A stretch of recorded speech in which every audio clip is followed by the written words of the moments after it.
We're going to start off here by talking about the aforementioned Jumanji.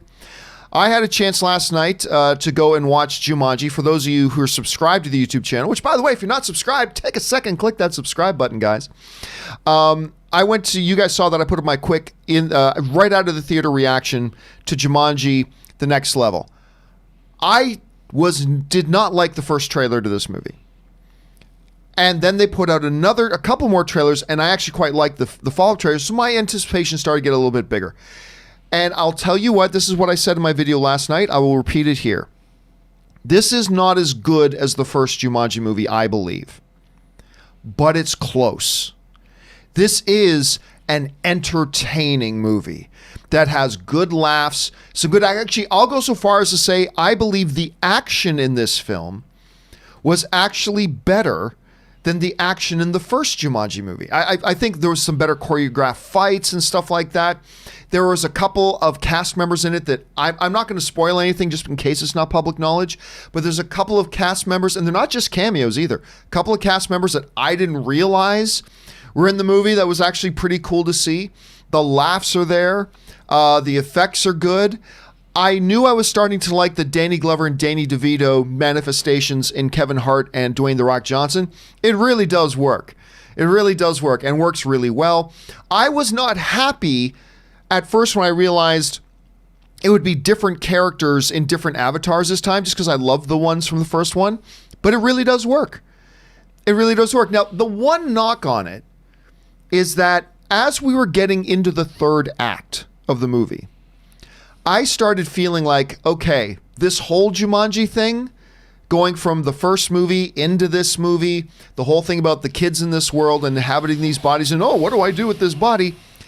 As we were getting into the third act and progressing through the third act, I started to feel, yep, this shtick is now played out. This shtick is now done. That's not to say the third act wasn't good. It is good. It's just that by the time the movie ended, I was like, yeah, I hope they don't make another one, because I think now they've stretched this shtick as far as they can go, and they've given us two really solid, entertaining movies in the process of doing it, and I really quite enjoyed it very much.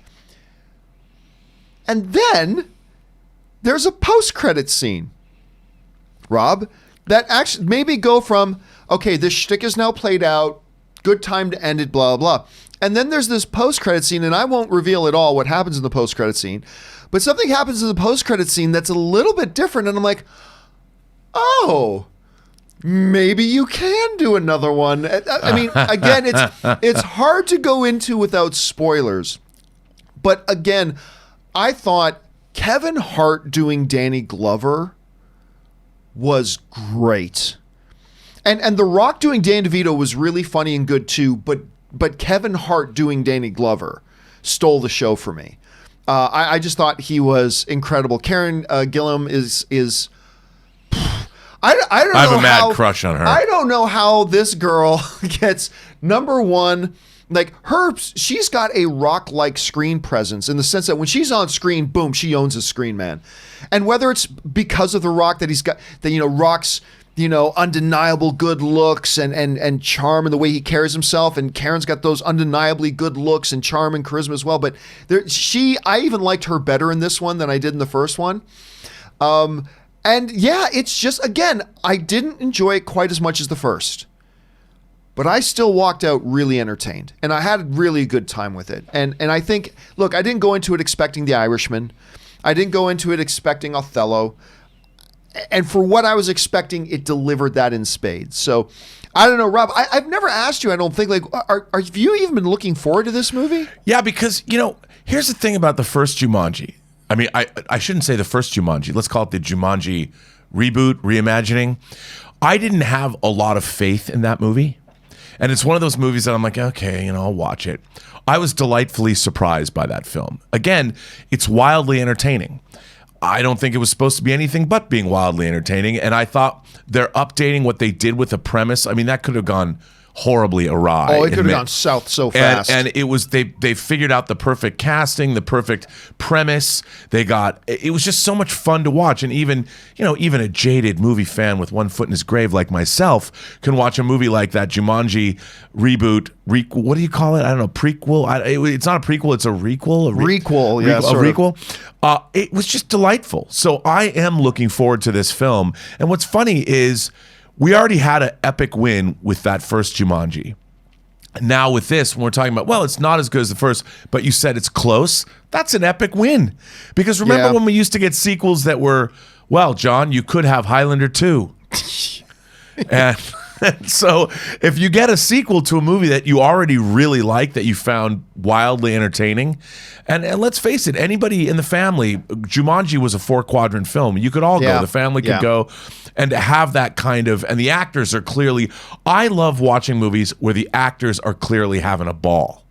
And these actors look, at least from the trailer and hearing what you say, they get to do something new. Kevin Hart and Dwayne Johnson are doing something new, which is hilarious. So why wouldn't they have had a great time? Did you see that clip of Danny DeVito and The Rock crashing a wedding when they were on a press tour? I want to say it was in like Brazil or something. No, I didn't. Oh my gosh, how awesome would that have been? I mean, obviously they videotaped, they shot it, they digitally captured it. So it's not like it came out of the blue, but it looked like the people at the wedding were pretty surprised that Danny DeVito and The Rock were on some press tour, and they just went into this wedding that was at a hotel. And I'm like, these guys must have had a blast.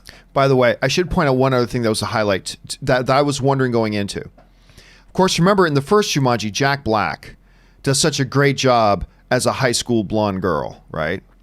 This one, we knew he was being inhabited by the big football player. I think was his name Fridge? Is that was it? Anyway. And I'm like, how's Danny DeVito going to pull that off without it coming across as offensive in any way? He nails it again. You mean Jack Black? Jack Black. What did I say? You said Danny DeVito. Sorry. No, Jack Black. Jack Black totally nailed it again. He totally nailed it again. Anyway, guys, that's my thoughts on the new Jumanji movie. Did some of you guys have a chance to go out to see it last night? What did you maybe some of you liked it even more than the first one. I don't know. Maybe you didn't like it at all. Jump down to the comment section below and let me know your thoughts. All right.